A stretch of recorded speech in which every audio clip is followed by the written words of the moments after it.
Praise the lord. కీర్తనల గ్రంథం 41వ అధ్యాయం 3వ వచనం.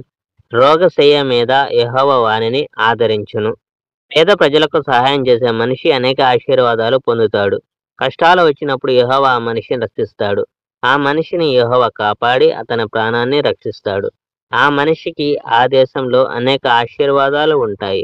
దేవుడు అతని శత్రువుల మూలంగా అతన్ని నాశనం కానివ్వడు. ఆ మనిషి రోగిగా పడకలో ఉన్నప్పుడు యెహోవా అతనికి బలాన్ని ఇస్తాడు.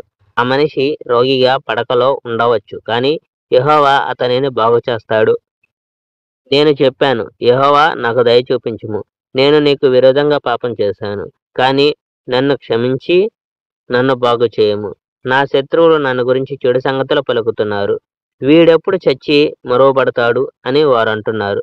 కొందరు మనుషులు వచ్చి నన్ను దర్శిస్తున్నారు, కానీ వాళ్ళు నిజంగా ఏమి తలుస్తున్నారో చెప్పరు. ఆ మనుషులు నన్ను గురించిన వార్తలు తెలుసుకునేందుకు మాత్రమే వస్తారు, మరియు వారు వెళ్ళి వారి గాలి కబుర్లను ప్రసారం చేస్తారు. నా శత్రువులు నన్ను గురించి చెడ్డ సంగతులను రహస్యంగా చెప్తారు. వారు నాకు విరోధంగా చెడు సంగతులను తలపెడుతున్నారు. ఇతడు ఏదో తప్పు చేశాడు, అందుచేత ఇతడు రోగి అయ్యాడు.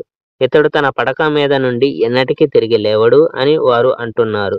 Praise the Lord. May God bless our India.